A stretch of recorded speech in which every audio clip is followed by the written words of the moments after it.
All right, everyone, let's breathe in, breathe out. We did it. 2022 in the books.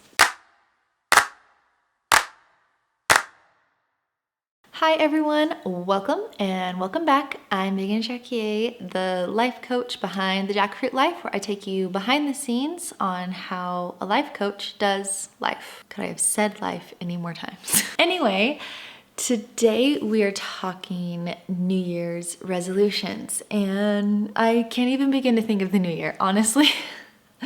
This is my last YouTube video that we are shooting in this house. It's my last YouTube video of the year, but the last one in this house. And then I'm gone, and you guys, if you've been watching my videos for a while, are well aware how half-baked this plan is. So I don't know exactly where we'll be landing and everything. Anyway, I am still setting New Year's resolutions, even amongst the chaos that will be the first couple of months of the year, because I think it's that important. I think it's crucial that we take some time to self-evaluate, reflect, think about the trajectory of our lives, and make sure we're going where we want to be going.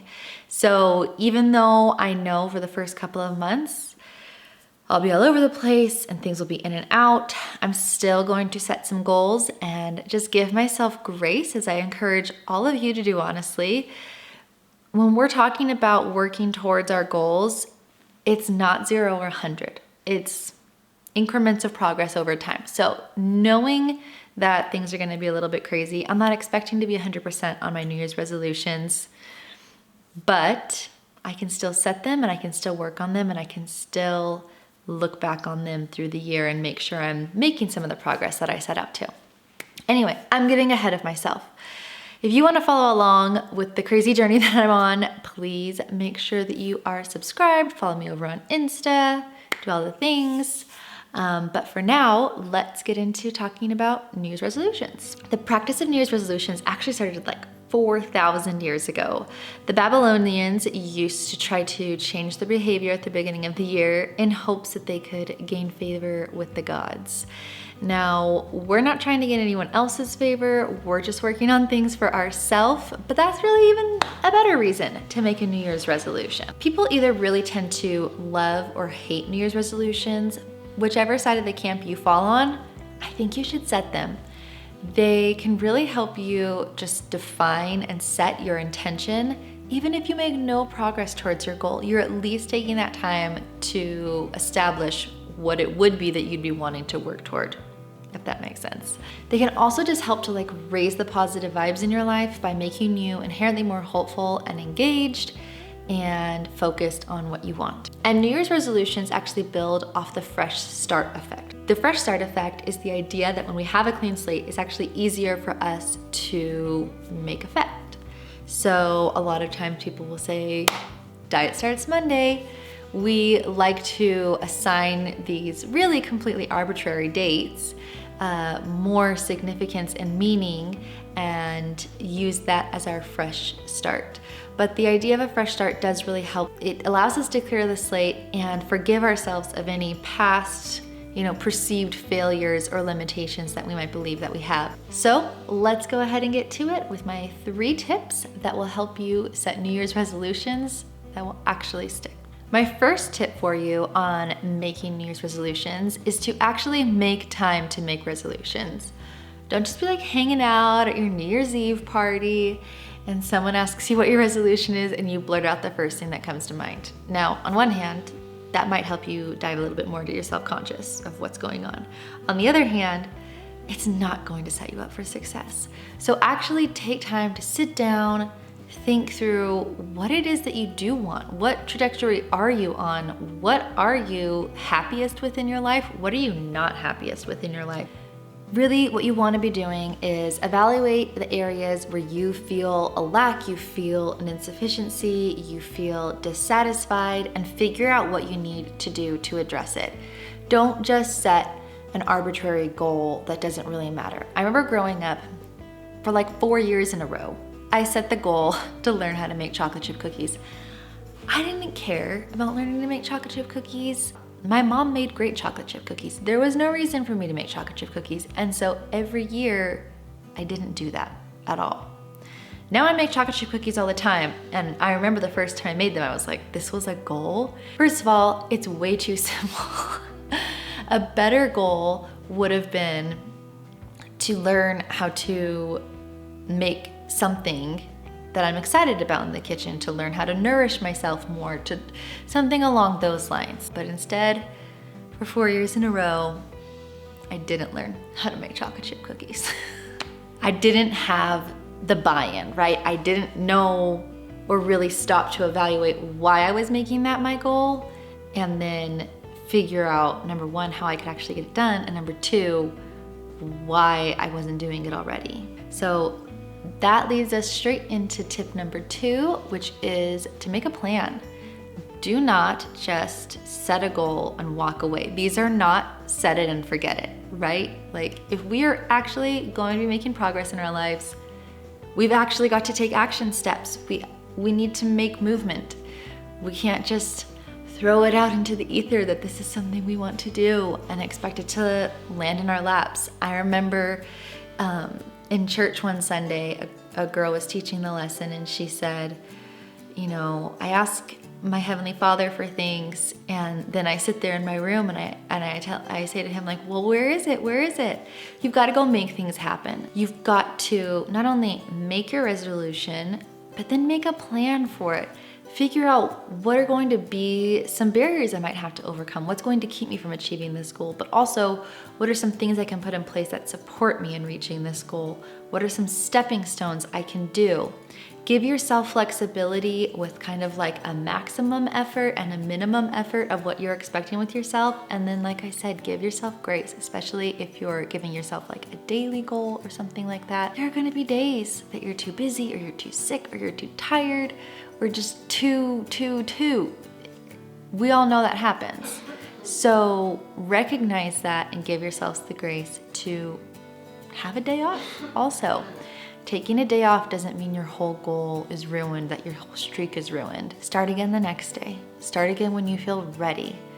Yes, at the new year you have the fresh start effect, but really you can have a fresh start anytime that you decide you're ready for it. Another thing that you can do as you are planning your goals is to plan your accountability.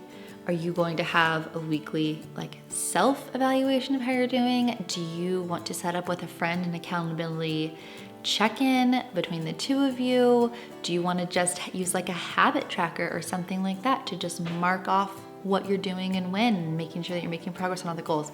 But having something some moment where you are stopping to actually evaluate, am I doing this? If you're not doing it, what needs to change to make it something that is more attainable for you, more approachable, more realistic in your life? But you need to have that plan in place. And so accountability partners or habit tracker are a great way to do that. And tip number 3 is actually about the goals itself. And that is to set effort, not outcome-based goals. For instance, moving to France, I don't speak French. Just a little bit scared of that. But I can't just become fluent. I can't will myself into fluency. What I am in control of is my effort toward learning to speak French. So my goal is to practice French every day. It is not to become fluent in 6 months. I can't help if that happens. I hope that it does, but it might not. What I can do is practice. I can keep putting in effort. By setting an effort-based goal, I am actually in control of what happens. I am not in control over when I become fluent in French. I am in control of how much effort I'm putting into learning French. And when I have a full plate, like I will for the first couple of months of getting there and figuring out every detail of my life that I have to refigure out, including what toilet paper to buy, I can scale back on that goal and I can make it very easy for me. And then as I have more time again, as I'm feeling more comfortable, as I'm needing to speak French more, I can put more effort into that goal. All right, camera battery died. So probably a sign from the universe that I have blabbered on enough for one day. And I don't remember where I was, guys. So basically, I hope that in 2023, you will give yourself the gift of setting aside some time for evaluation, really thinking through the different areas of your life where you are satisfied, where you aren't satisfied, and setting some very specific and attainable goals. Get yourself a plan together for how you're going to achieve them, find an accountability partner or a habit tracker, and make sure that they are effort-based and not outcome-based, or you'll be hitting your head against a wall later when you realize we don't control almost anything. With that, I will be seeing you guys in the new year. Exact date TBD. We are heading out from here right after Christmas, spending a couple days in New York, and then hopping on our transatlantic cruise, and then we're gonna take a couple days in London, and then we'll eventually get to Geneva, where we're staying for a month with Gabriel's family. If you wanna follow along with all of that, definitely make sure you are following me over on Instagram. I'll be posting more regular updates there. I don't know through all of that how quickly I'll get back to making longer form videos. I've got some big things planned for this channel in 2023, and I'm excited to get going on them. I just gotta go through this little transition period first. So I hope you enjoyed this video. I really hope you'll set some great New Year's resolutions. Comment below with what your resolutions are, or if you have any questions about effort versus outcome, or some of the barriers that you might be facing to achieve your goals, and we can, comment back and forth and chat about how to walk through them. Anyway, didn't I already say I rambled on long enough? So I'll leave you guys with it. Happy holidays, happy new year, and I'll see you sometime in 2023. Bye guys.